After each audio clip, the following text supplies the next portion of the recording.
جی السلام علیکم ورحمۃ اللہ، میں غلام مرتضیٰ ظفر کینیڈا سے روشن تاریخ کے سلسلہ میں آج 14ویں قسط لے کر حاضر ہیں، جو تاریخ پنجاب اور تاریخ ہندوستان میں ابھی تک ہم نے جو ذکر کیا تھا، پہلے غزنویوں کا، اس کے بعد خاندان غلامہ کا، پھر جو ہے وہ غوریوں کا اور خلجیوں کا۔ تو اس کے بعد جو ہے وہ جب خلجیوں کی حکومت جو ہے نا وہ ختم ہوئی تو اس کے بعد سعیدوں کی حکومت شروع ہوئی تھی، مگر سعیدوں سے پہلے ایک بہت بڑا ایک جو ہے نا وہ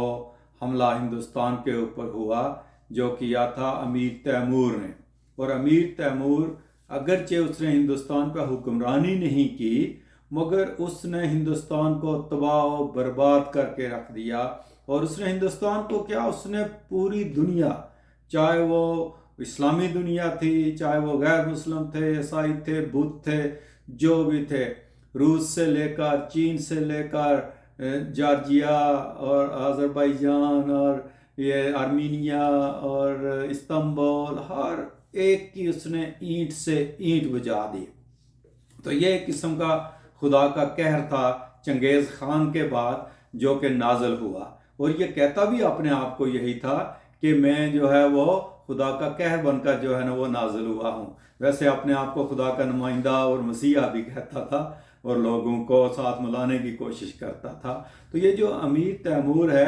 اکثر لوگ یہ کہتے ہیں کہ یہ چنگیز خان کی نسل سے تھا۔ اصل میں یہ چنگیز خان کی نسل سے نہیں تھا، مگر منگول ضرور تھا۔ اب منگولوں میں ایک تو وہ تھے جو کہ ڈائریکٹ چنگیز خان کی نسل سے تھے یا اس کے رشتہ دار تھے، اور کچھ منگول ایسے تھے جو ترک تھے اور ترکی بولتے تھے، اور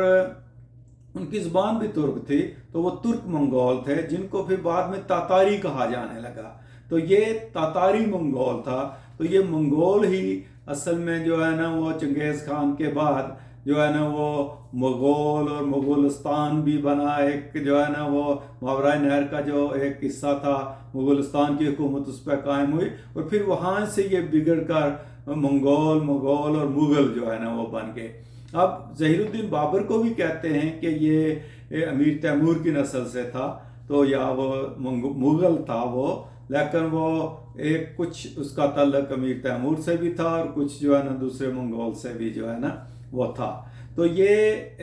ویسے امیر تیمور جو ہے یہ خانہ بدوش تھے یہ لوگ، اور یہ ماوراء نہر کے قریب جو ہے وہ سمرقند سے تھوڑا دور کش کے مقام پر یہ پیدا ہوا تھا۔ اور اس کا باپ ایک معمولی جو ہے نا وہ جو چغتائی سلطنت تھی، چنگیز خان کے بعد اس کے بیٹوں میں سلطنتیں تقسیم ہو گئی تھیں، تو یہ جو چغتائی سلطنت تھی، یہ ماوراء نہر کا جو آج کل سمرقند، بخارا وغیرہ بلخ کا یہ علاقہ ہے، یعنی آج کل کا ازبکستان، تاجکستان، کرغزستان، یہ سارا علاقہ جو ہے، اور اس میں کچھ کابل افغانستان کا علاقہ بھی، یہ سارا ماوراء نہر کا علاقہ اس کو کہتے تھے۔ تو یہ ساری چغتائی سلطنت کہلاتی تھی۔ تو اسی میں یہ بھی جو ہے نا وہ جرنیل کہہ لیں یا وہاں جو ہے نا ان کے تحت ہی کام کرتا تھا یہ امیر تیمور، اور پھر مختلف مہموں پہ جو ہے نا وہ جایا کرتا تھا، اور جو حکمران تھا چغتائی سلطنت کا، اس کے تحت ہی یہ پہلے کام کرتا تھا، اور پھر اس کے بعد اس نے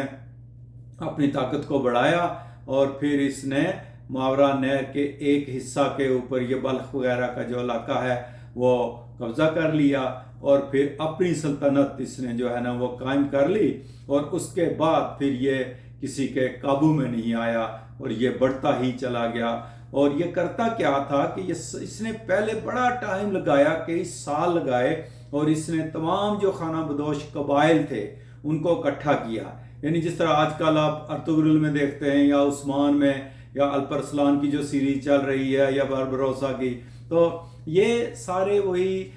ٹرائبز تھے جو لڑتے رہتے تھے ہر وقت منگولوں کے خلاف بھی، اور ان کو جو دوسری سلطنتیں تھیں، جس طرح سلجوکیوں نے بھی ان کو ایک قسم کا آگے رکھا ہوا تھا جو ہے نا عثمان کو، اور ارطغرل وغیرہ ان کے کائی فیملی جو تھی، کہ تاکہ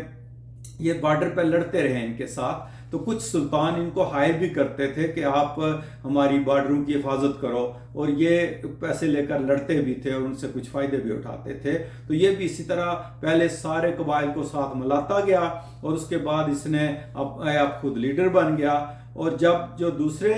قبائل تھے ان میں سے کچھ نے جب آواز اٹھائی اس کے خلاف تو ان کو اس نے قتل کروا دیا، اور یہ بڑا ہی ظالم تھا۔ یہ چنگیز خان سے بھی،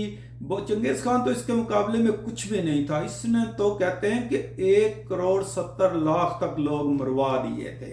اور مینار بناتا تھا کھوپڑیوں کے، اور بہت اونچے اونچے مینار، ایک نے اس نے بغداد میں کوئی 150 کے قریب مینار بنوا دیے تھے کھوپڑیوں کے، حالانکہ وہ مسلمان ہی تھے سارے۔ یہ جدھر جاتا تباہی جو ہے نا وہ پھیلاتا تھا۔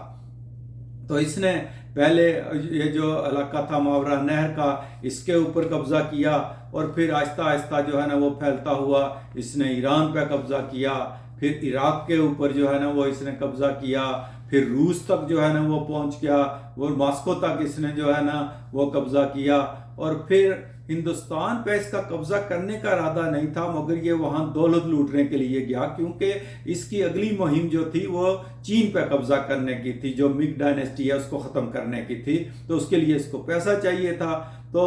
پہلے چونکہ یہ جو ابھی چل رہی تھی جو ہے نا وہ وہاں حکومت جو ہے ان کی، اس سے پہلے وہ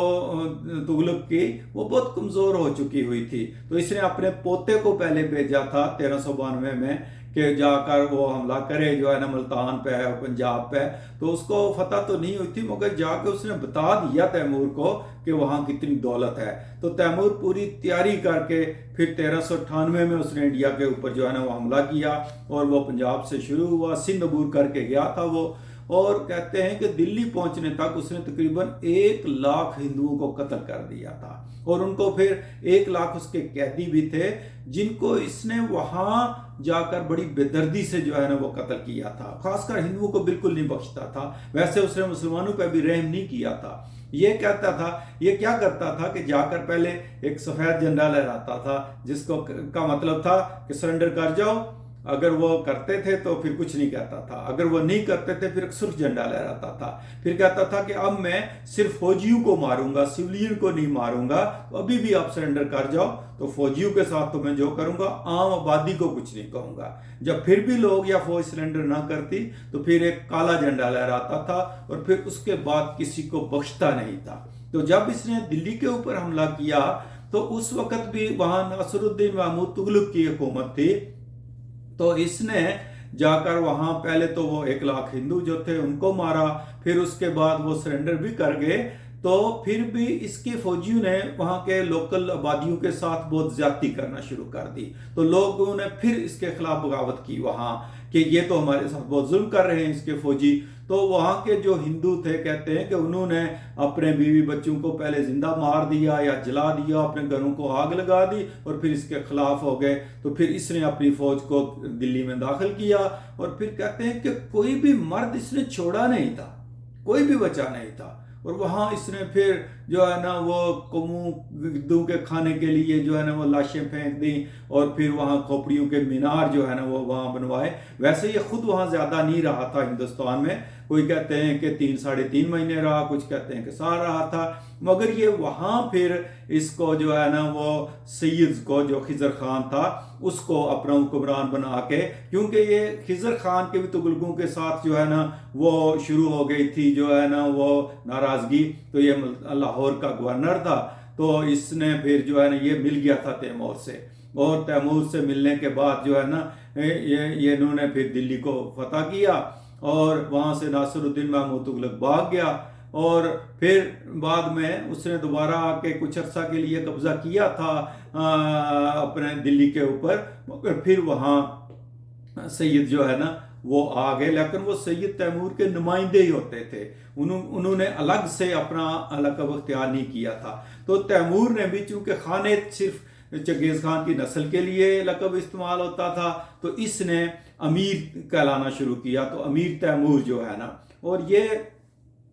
جس نے ایران کو فتح کیا، بلکہ وہ بڑا مشہور ہے کہ شیراز اور نے جو ہے نا وہ ہتھیار ڈال دیے تھے، تو حافظ شیرازی جو بڑے مشہور شاعر تھے، ان کا کوئی ایک شعر تھا کہ اس نے کہا تھا کہ میں اپنے محبوب کے جو رخسار کا تل ہے اس کے بدلے سمرقند اور بخارا قربان کر دوں۔ تو اس کو تو میر تیمور کو بڑا غصہ آیا، اس نے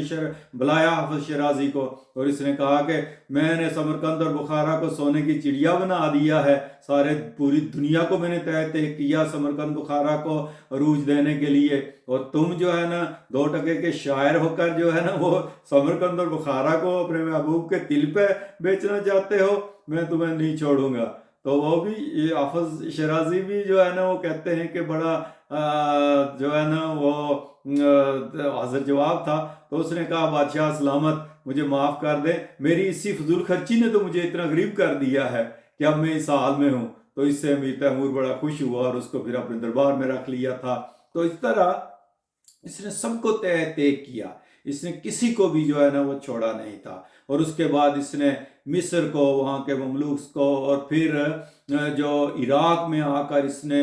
جو ہے نا وہ بہت تباہی مچائی۔ یہ یعنی اتنا ظالم تھا کہ یہ بالکل کسی کو بخشتا نہیں تھا۔ اس نے کیا کیا کہ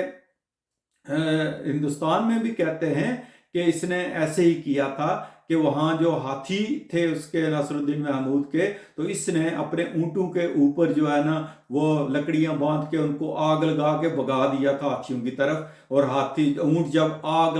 کے سمیت گھس گئے ہاتھیوں میں تو ہاتھی بھی جل گئے اور ہاتھی بدک کر بھاگ گئے، اور اس طرح جو ہے نا وہاں بڑی تباہی ہوئی تھی۔ تو جب اس نے عراق کو فتح کیا تو اس کے کچھ شہزادے بھاگ کر بایزید جو اس وقت سلطنت عثمانیہ کے سلطان تھے، خلیفہ تھے، بادشاہ تھے، ان کے پاس جا کر انہوں نے پناہ لے لی، اور پھر بایزید کے جو بھاگے ہوئے تھے انہوں نے اس کے پاس پناہ لے لی ہوئی تھی امیر تیمور کے، تو دونوں کی ناراضگی شروع ہو گئی تھی، ایک دوسرے کو خط کتابت کی انہوں نے۔ تو امیر تیمور نے لکھا بایزید کو کہ تم جو میرے حمایتی لوگ ہیں ان کی جو علاقے ہیں وہ واپس کر دو، ورنہ میں خدا کا قہر بن کر تم پر ٹوٹ پڑوں گا۔ تو اس نے بھی آگے سے بایزید نے بھی، کیونکہ یہ دونوں بہت بڑے طاقتور سلطان تھے، دونوں فاتح تھے ایک قسم کے۔ بایزید نے اس وقت قسطنطنیہ کا محاصرہ کیا ہوا تھا،